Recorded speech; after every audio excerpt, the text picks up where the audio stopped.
Bonjour, aujourd'hui dans les experts, je reçois Sabine Voix-Off. On va parler du monde de la radio, on va fêter la radio ensemble et également on parlera de son métier de voix off. Bonjour Sabine. Bonjour Philippe.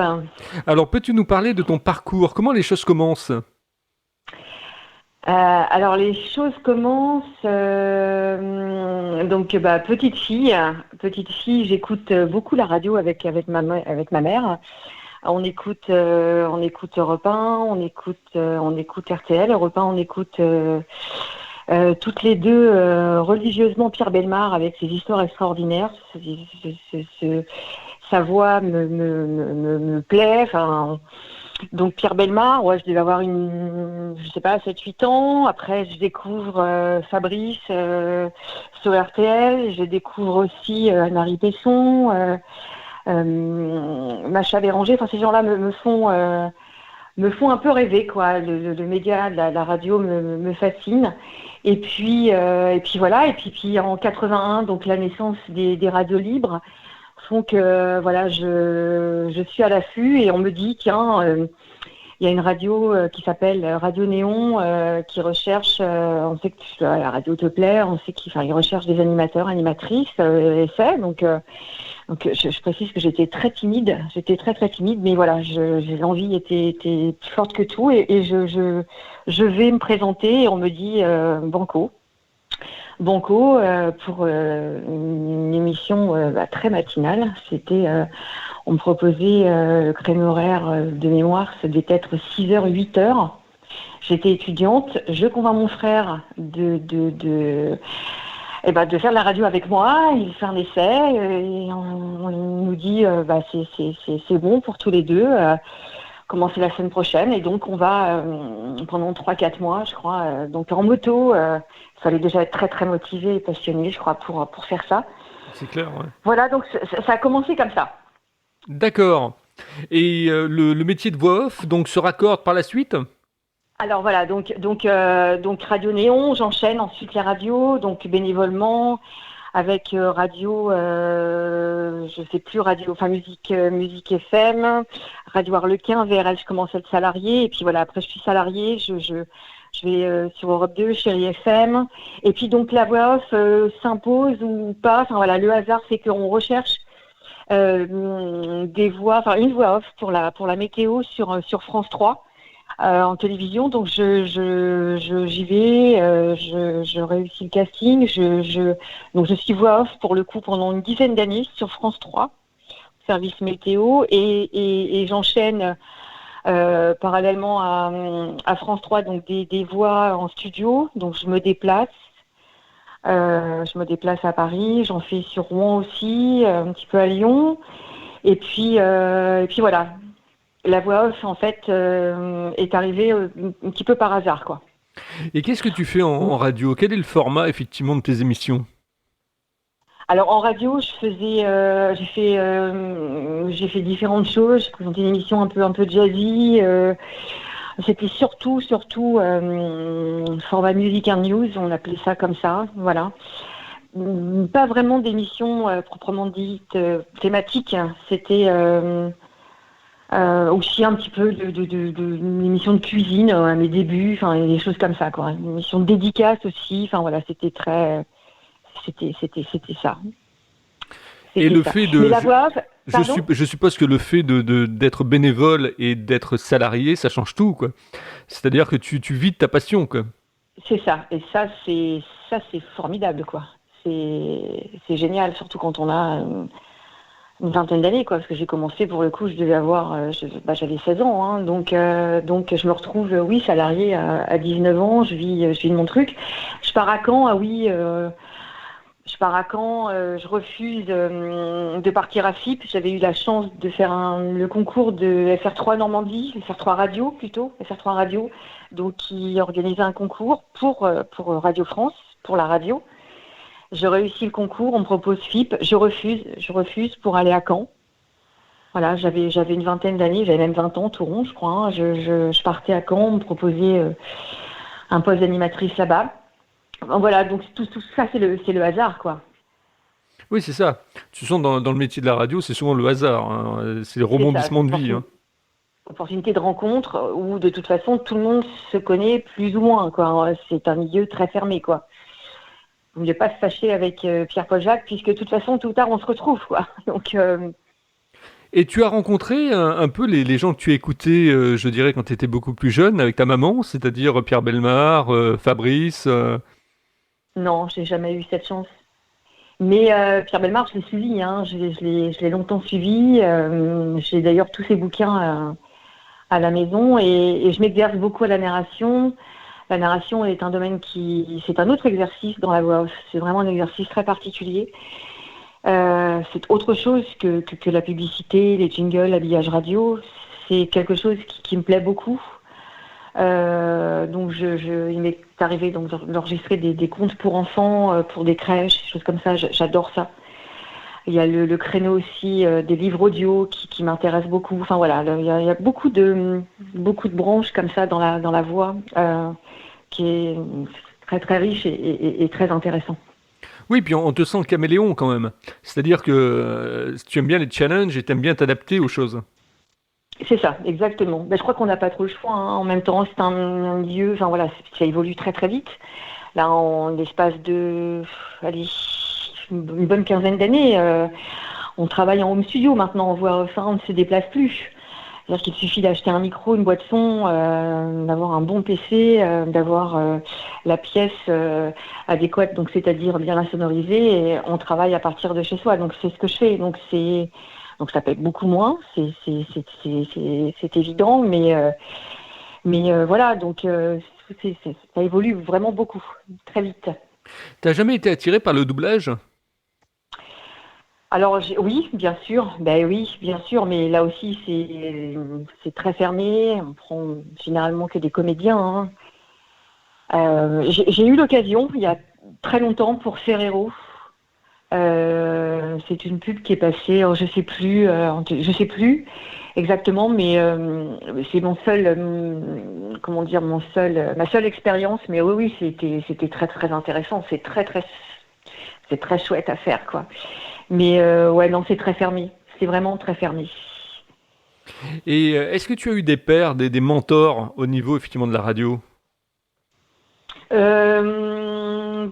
Pas mal, oui, enfin pas mal, hein. J'ai cité des noms tout à l'heure, enfin des gens, donc des gens connus qui m'ont donné envie, effectivement, de faire de la radio. Donc, je disais Pierre Bellemare, Anne-Marie Besson, Macha Béranger, ces gens-là qui avaient des voix très particulières, enfin, m'ont vraiment donné envie. Ouais, ouais. Et sur Rouen, oui, dans le métier, oui, il y a des gens que j'admirais, quoi, bien sûr. Au niveau de la radio, tu as eu la chance également de tomber sur on va dire des bons tauliers, des bonnes directions, des gens qui ont donné justement ta chance, qui ont pris le temps effectivement de te montrer les choses, etc. Ah oui, oui, tout à fait, oui, oui. Quand on m'a dit au bout de la 3e radio, donc j'étais encore bénévole, on m'a dit tu as une voix radiophonique. Ça a été aussi, ça a été un grand déclic là. Je me suis dit bon bah si on me dit que j'ai une voix radiophonique, c'est que peut-être que je peux en faire mon métier, quoi. Ouais, et puis c'est vrai, moi je confirme, quand on t'entend, t'as la voix radiophonique, et j'ai écouté un petit peu ce que tu faisais sur Facebook, t'as mis des petites choses de toi, c'est vrai que c'est sympa, quoi. Tu parlais tout à l'heure d'ambiance jazzy, etc. On retrouve ça. Ouais, mais merci. Mais enfin voilà, ça reste une passion avant tout. On est tous des passionnés et d'organiser cette fête de la radio, je trouve ça c'est génial, c'est super. Alors pour toi justement, quelles sont les qualités, qu'est-ce qui fait l'essence même d'une bonne animatrice radio ou d'un bon animateur radio? Je crois que ça part essentiellement dans un premier temps de la voix, parce que la voix, bah, c'est un instrument de musique, hein, à part entière. On a donc justement cette voix radiophonique ou pas. Donc cette voix radiophonique, elle peut être, donc voilà, chacun a son timbre de voix, chacun a sa couleur de voix. Elle est voilà, différente jusqu'à chacun. Elle peut être chaude, sensuelle, rauque, puissante, etc. Donc chacun a sa voix. Donc il faut qu'elle soit, je pense, hein, reconnaissable. Et après, donc tout ça se travaille, quoi. Hein. Oui, et puis Une la bonne personnalité animatrice, aussi. oui. Pardon? La personnalité aussi. Exactement. Donc complètement. Ah oui, c'est important. Ouais, c'est ce que me disait Jackie Gallois que j'avais en interview hier, qui a travaillé beaucoup sur Europe 1. Et c'est vrai que la personnalité, une voix, c'est aussi une personnalité, c'est un charisme. Déjà, complètement. Oui, oui. On a cette voix qui va faire que, et à partir de cette voix, je pense qu'on développe ce que l'on veut, avec du travail, bien sûr. On ne s'improvise pas. Je pense pas.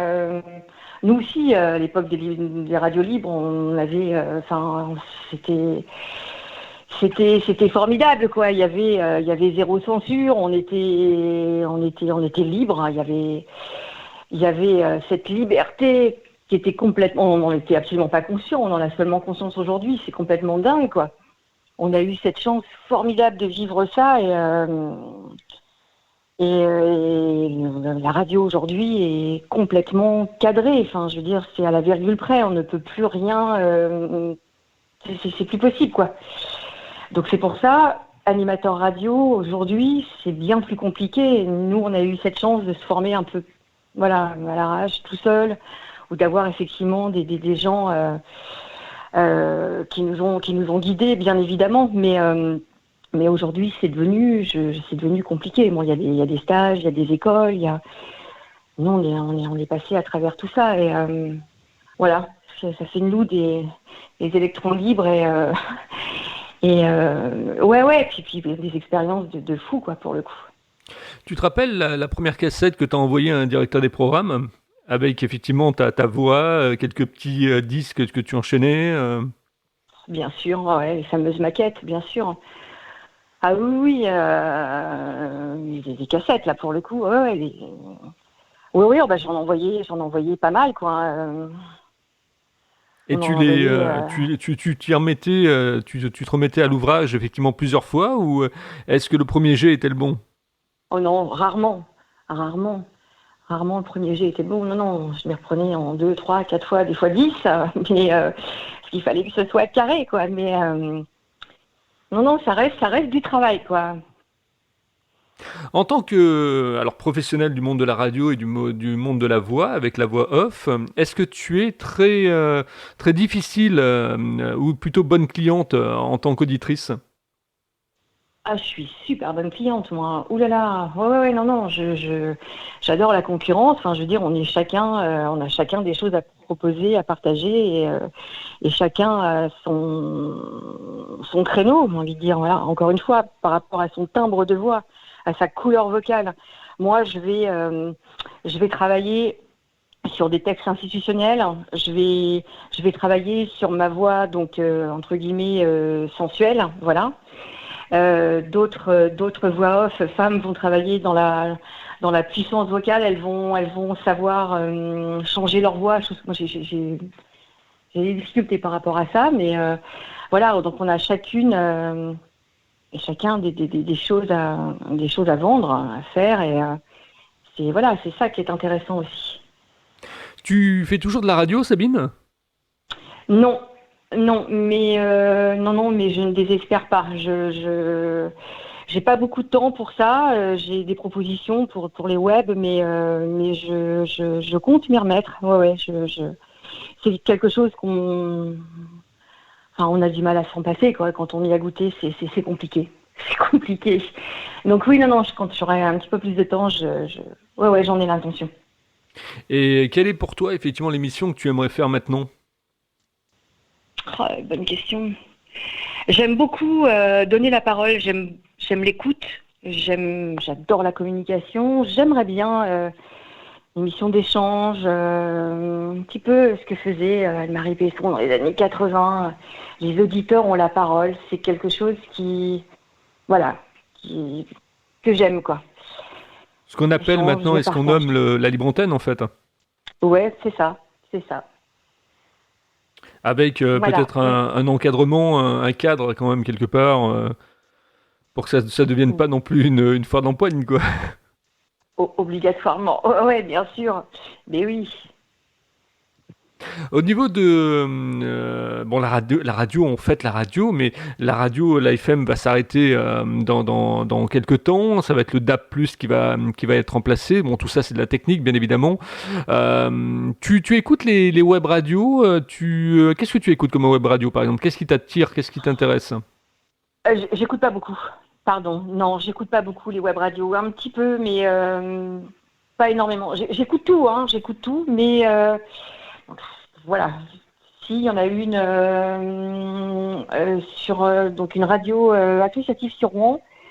Donc je peux l'écouter via Internet. Bon, ça n'est pas vraiment une web radio à proprement dite, mais mais j'écoute tout. Je suis très curieuse. Quelle est la qualité ou la spécificité effectivement en radio que tu aimes le plus? L'interview, c'est quelque chose qui t'intéresse? Le fait d'aller à la rencontre des gens, de les entendre, de rentrer dans leur monde, de faire de l'immersion? Donc par expérience, je sais que l'interview, c'est quelque chose de très compliqué. C'est un savoir-faire que je maîtrise pas forcément bien, quoi. Ça se travaille encore une fois, mais oui, c'est quelque chose de très intéressant, l'interview.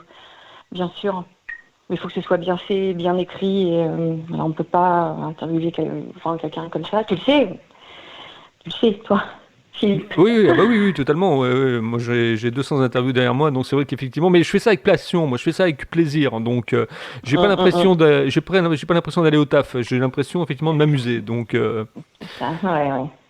j'aime les gens. Donc, j'aime en plus qu'ils prennent le temps de s'installer, on parle un petit peu avant l'interview, de commencer, etc. Donc j'aime la convivialité, la convivialité. D'aimer les gens, c'est le point de départ, hein, numéro un. Hein. Si on n'aime pas les gens, on ne peut pas faire ce métier-là, puisque c'est un métier de partage, d'écoute. Tout à fait.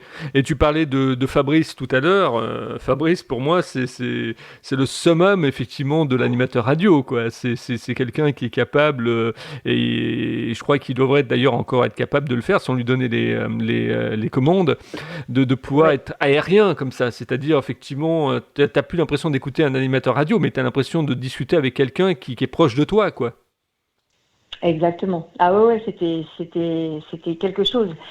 La valise RTL aussi, enfin voilà, on attendait tous.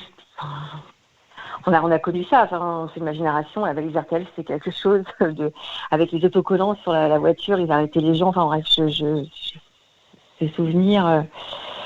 Et ce Fabrice, oui, cette voix aussi qui était, voilà, qui était sympathique. Ouais, Quelqu'un de sympa, ouais, proche ouais, ouais, et ouais. familial. Exactement. Ouais, ouais, ouais, tout à fait. Tu parlais de Macha Béranger. Alors, Macha Béranger, c'est vrai que c'est un style aussi différent. C'était la confidence, c'était Ouais. l'intimité, elle était avec sa petite lampe et tout. Il y avait un côté théâtral dans Macha Béranger. Elle avait mis tout ça en place, aurait bien soigneusement. J'écoutais secrètement l'un de mes parents à minuit et 1h du matin sur France Inter. Ouais, ouais, ouais, un personnage en couleur et j'ai une voix incroyable, quoi. J'aimais beaucoup, beaucoup, beaucoup. Et effectivement, oui, sa lampe, c'était quelque chose de très, très important à ses yeux, ouais. Oui, c'était une sorte de cérémonial en fait, hein. Si la lampe n'était pas allumée, l'émission commençait pas, quoi. Exactement. Cette musique qui démarrait là, ouais, c'était un grand moment de radio. Et tu écoutes, par exemple, bon, quelqu'un qui a pris un peu la relève, Caroline Dublanche sur RTL, Ça m'est arrivé, oui. Oh, oui. ou Olivier Delacroix sur Europe 1. Ouais, ouais, j'aime bien aussi. J'aime bien aussi. Mais voilà, ça vaut pas Macha Béranger. Ah bah, je crois qu'on est tous uniques, hein. On peut pas nous remplacer. Ouais, Chacun a sa exactement, personnalité, exactement. justement, et son Hum. style.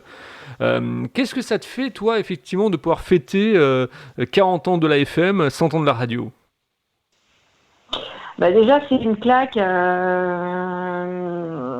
Voilà, on se dit, bon, bah ouais, il y a 40 ans, c'est énorme. En même temps, voilà, ça a passé vraiment très très vite. Et je te disais, on a eu, pour avoir discuté avec des collègues, des animateurs radio, là, des amis qui ont partagé cette même passion en 1981, on se dit, on était des fous, quoi. Et, on a eu cette chance, ouais, fabuleuse de vivre ça, quoi. Voilà, on se le dit tous, c'est unanime. On a eu de la chance, quoi. Et ça, on le découvre plus ou moins qu'aujourd'hui. C'est dingue. Et oui, vous étiez des pionniers. Et on était des gamins. On était des gamins avec l'insouciance qui nous caractérisait. Ouais, on avait 16-17 ans. Donc, et puis oui, je répète, mais ouais, on faisait ce qu'on voulait, quoi. On proposait ce qu'on voulait et tout était validé. Enfin, je veux dire, voilà, c'était incroyable. Incroyablement, fou. Voilà, dans tous les sens du terme. C'est vrai qu'il y avait des radios quand même qui ont donné la chance à pas mal de gens. Je pense à Radio 7, qui était à la frontière de la radio privée et radio publique. Je pense à Carbone 14, avec des styles complètement fous. Ouais. Aujourd'hui, tu penses que c'est possible de faire de la radio de ce style-là ou pas? Non, c'est fini. Je pense que c'est vraiment terminé. Il existe encore, comme ça, ponctuellement, des petites radios associatives, mais non, c'est fini. C'est terminé, ce temps-là. Tout est maintenant extrêmement structuré. Enfin, non, c'est plus possible. La radio, c'est quelque chose, tu le disais toi-même, une fois qu'on y a goûté, on a du mal effectivement à s'en passer. On a envie d'y revenir parce que c'est une addiction quelque part. On a besoin de parler dans un micro.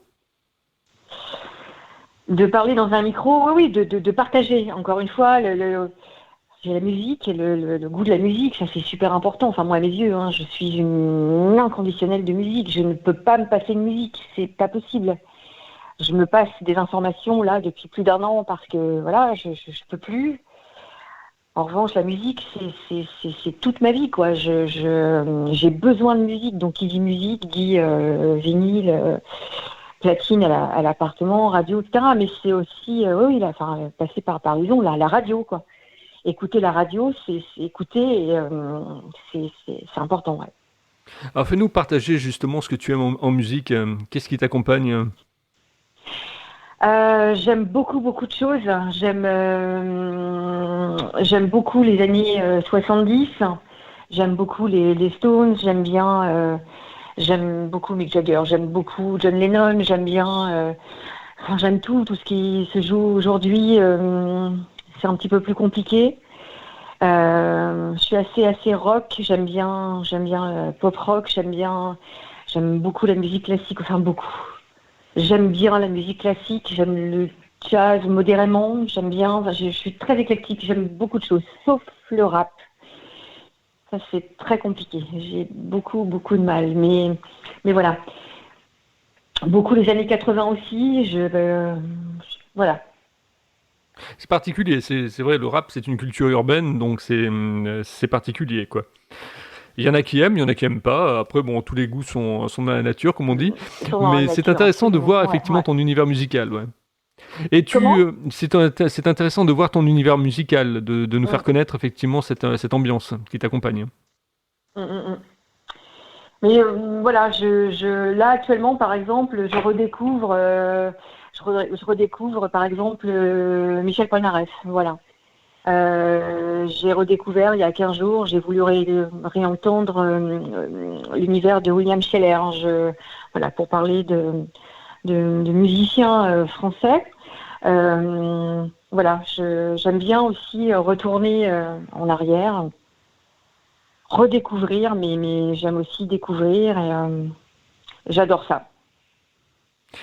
Dans la radio, il y a aussi l'histoire de la radio. Est-ce que tu es une férue de l'histoire de la radio? Est-ce que tu t'intéresses justement à tout ce qui s'est passé auparavant dans le monde de la radio? Alors, il y a eu effectivement la rue Bayard avec RTL, il y a eu la rue François 1er avec Europe 1, il y a eu Radio Soleil avec RMC.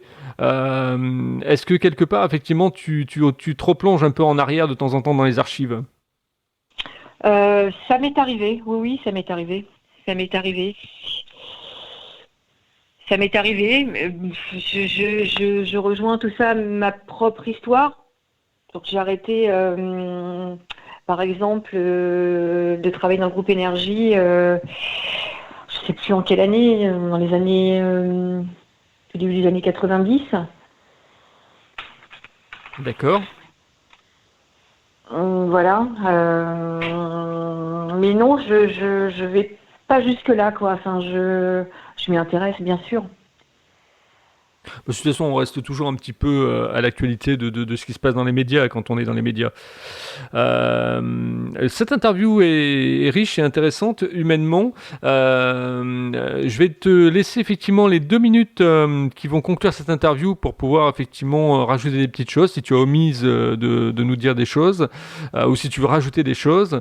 Voilà, donc c'est à toi, 2 minutes pour toi. Mais non, je pense avoir tout dit. Voilà, je suis ravie de partager cet anniversaire de la bande FM.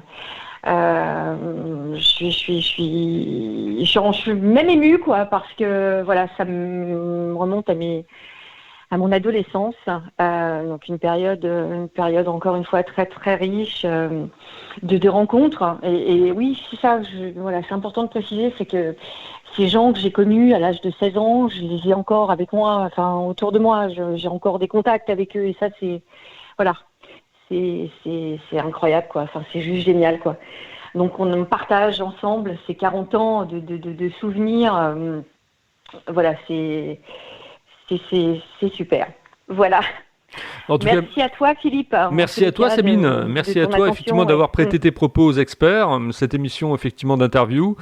Et je vous invite à vous aussi, qui êtes dans le monde de la radio, alors peut-être directeur de radio, peut-être animateur radio, peut-être simplement auditeur, eh bien vous pouvez vous aussi nous dire ce que vous pensez du monde de la radio en m'envoyant un petit mail à contact@libre-antenne.fr. Notez sur vos tablettes contact@libre-antenne.fr et je vous donnerai la parole, effectivement, comme Sabine l'a eu, voilà, dans les experts.